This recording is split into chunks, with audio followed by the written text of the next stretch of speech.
Hello.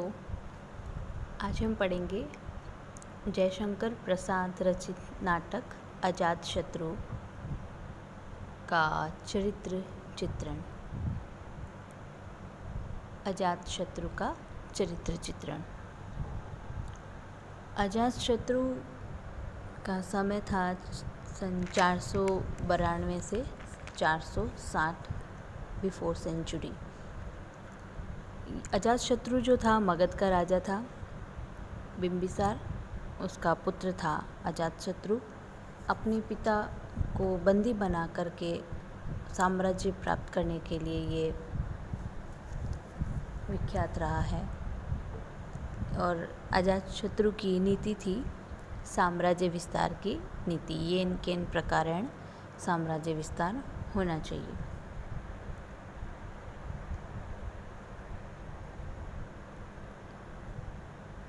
अब एक बार हम देखते हैं अजातशत्रु जो नाटक है उसमें अजातशत्रु से संबंधित जो पात्र हैं उनके नाम। तो एक है इसमें बिंबिसार जो इसका पिता होता है, फिर अजातशत्रु, गौतम बुद्ध, और स्त्री पात्रों में है वासवी जो बिंबिसार की पत्नी, छलना बिंबिसार की दूसरी पत्नी, और मल्लिका सेनापति बंदुल की पत्नी। और सेनापति बंदुल कौन है? कौशल का सेनापति। तो आज हम अजातशत्रु के गुण एवं दोषों की चर्चा करेंगे। अजातशत्रु कैसा था अपने समय में, अपितु यह महत्वपूर्ण है कि जयशंकर प्रसाद ने अपने नाटक में उसका कैसा वर्णन किया है। कि अजातशत्रु कैसा था उसका परिचय हम नहीं जानेंगे यहाँ पे, लेकिन जयशंकर प्रसाद रचित जो नाटक है उसमें अजातशत्रु का उन्होंने किस प्रकार का चरित्र चित्रण किया है इसको हम यहाँ पे रेखांकित करेंगे। तो सबसे पहले हम देखते हैं अजातशत्रु के दोष। उसमें है पहला उसका दोष है अहंकारी स्वभाव। तो अजातशत्रु जो है बचपन से ही अहंकारी स्वभाव का था। उनकी बहन थी पद्मावती, उसके प्रसंग में ये उदाहरण हम देखते हैं कि फिर तुमने मेरी आज्ञा भंग होने दी, क्या दूसरे अनुचर भी मेरी आज्ञा का तिरस्कार करने का साहस नहीं करेंगे? तो ये अजातशत्रु अपनी बहन पद्मावती को कहता है। तो इस प्रकार के वक्तव्य को परिपुष्ट करने के लिए लिखा है। फिर है दूसरा हिंसक व क्रूर व्यवहार।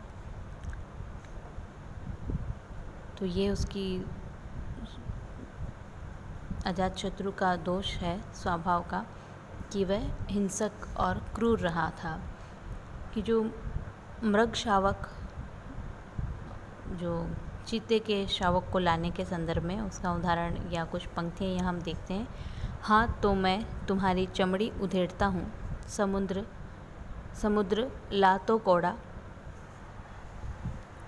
लुब्धक जो है इस नाटक में शिकारी है, उसका नाम है लुब्धक। लुब्धक को यह कहा था क्योंकि पद्मावती ने उसे मना कर दिया था। वह मृग शावकों का शिकार करके अपना शौक पूरा करना चाहता था और माता की बात न मानकर, छलना और समुद्रगुप्त की बात मानकर क्रूर एवं हिंसक स्वभाव को अजातशत्रु अपनाता है तथा एक योग्य राजकुमार के गुणों को आत्मसात नहीं करता है। फिर तीसरा उसका दोष है उदंड शासक।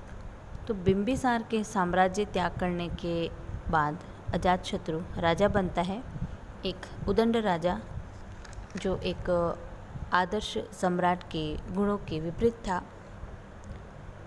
जैसे इसकी भी हम कुछ पंक्तियाँ देखते हैं यहाँ। क्या यह सच है समुद्र, मैं यह क्या सुन रहा हूँ? प्रजा भी क्या ऐसा करने का साहस कर सकती है? क्या चींटी भी पंख लगाकर बाज के साथ उड़ना चाहती है? राज कर मैं न दूंगा, यह बात जिस जीवा से निकली वह भी निकाल क्यों न दी गई? काशी का दंड नायक क्या मूर्ख है, उसे दंड क्यों न दिया गया? फिर हम का अगला दोष देखते हैं, अवज्ञाकारी। माता छलना की बात मानता था, जो उसकी सौतेली माता थी, और वासवी पुत्री पद्मावती, ये दोनों ही उसे अच्छा मार्गदर्शन कराती थी, परंतु वह नहीं मानता था। पिता की बातों का भी उल्लंघन किया उसने और षड्यंत्रों के चक्रों में वह फंसता गया। फिर है स्वेच्छाचारी प्रवृत्ति। तो वह मनमानी से कार्य करता है, स्वाभिमानी स्वभाव था उसका, अहम को ठेस पहुंचने पर वह सहन नहीं कर पाता था। तो इस प्रकार हमने उसके ये 5 बिंदु देखे उसके दोष के। अब हम अजातशत्रु के गुणों को पढ़ते हैं। सबसे पहला उसका गुण था, उसमें अच्छी बात ये थी कि वह धैर्यवान तथा साहसी था। एक नायक की भांति नेतृत्व के गुण उसमें विद्यमान थे। दूसरा है पराक्रमी शासक। रण कौशल में निपुण था अजातशत्रु, इसलिए अपने प्रतिनिधियों को अकेले ही उसने पराजित किया था। युद्ध के लिए वह हमेशा तत्पर रहता था और भावुक स्वभाव का था वह। हृदय परिवर्तन हुआ उसका अपने जीवन की अंतिम अवस्था में। वह आदर्श नायक के रूप में दिखाई पड़ता है। और जो छलना है उसको भी चरित्र के आधार पर पहले तो प्रसाद जी ने उसे बुरा बताया था, लेकिन बाद में उसका हृदय परिवर्तन हो जाता है। इसकी भी हम कुछ पंक्तियाँ यहाँ देखते हैं। माँ क्षमा हो, युद्ध में बड़ी भयानकता होती है, कितनी स्त्रियाँ अनाथ हो जाती है, सैनिक जीवन का महत्व न जाने किस षड्यंत्र, न जाने किस मस्तिष्क की कल्पना है। समाज में मानव की जो पार्श्ववृत्ति दबी रहती है, उसी को उसमें उत्तेजना मिलती है। युद्ध स्थल का दृश्य बड़ा भीषण होता है। जो अजातशत्रु युद्ध करने के लिए तत्पर रहता था, उसका हृदय इस प्रकार परिवर्तित हो जाता है और वह एक अनुरागी हृदय, भावुक हृदय का व्यक्तित्व बन जाता है।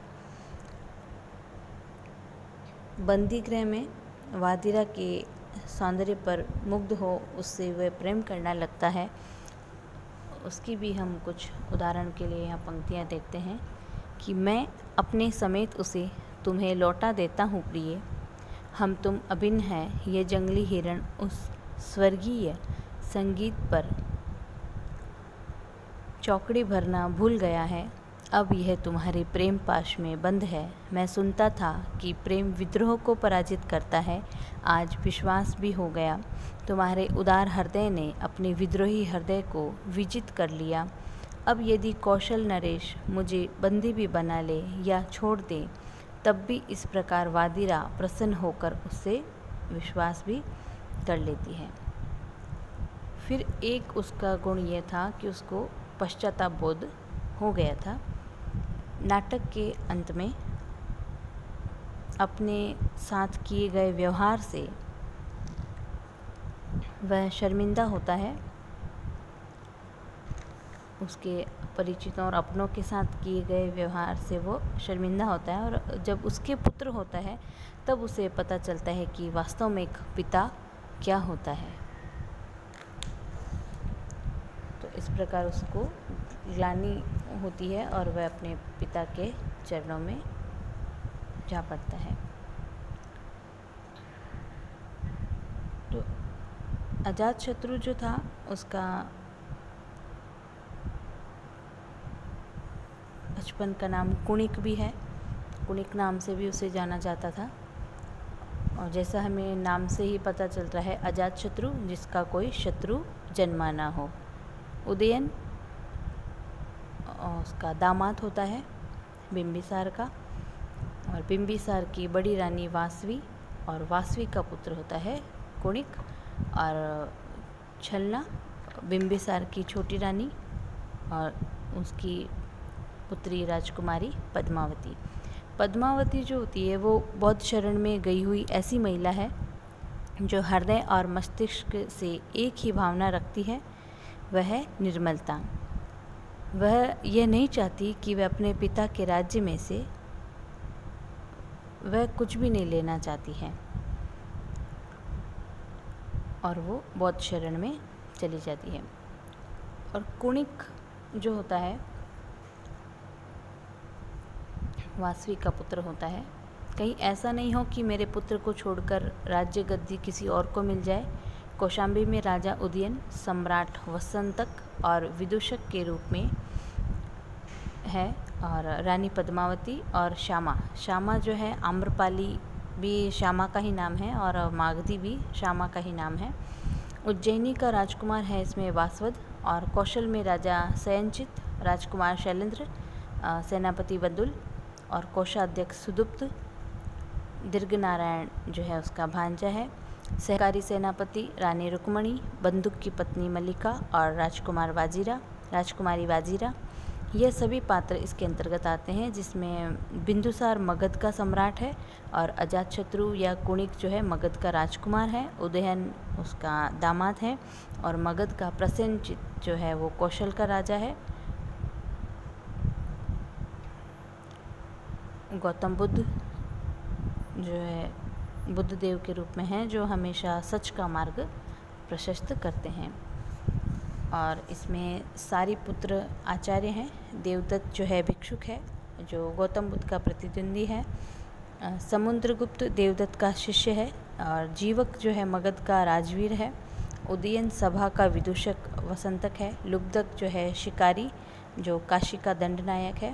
वासवदत्ता उज्जैनी की राजकुमारी है और मगध की राजकुमारी मागधी, आम्रपाली, श्यामा, ये दोनों उदयन की रानियां हैं। तो इस प्रकार हमने अजातशत्रु जो नाटक है उसके पात्रों का परिचयात्मक अध्ययन यह किया और अजातशत्रु की चारित्रिक विशेषताएं हमने पढ़ी।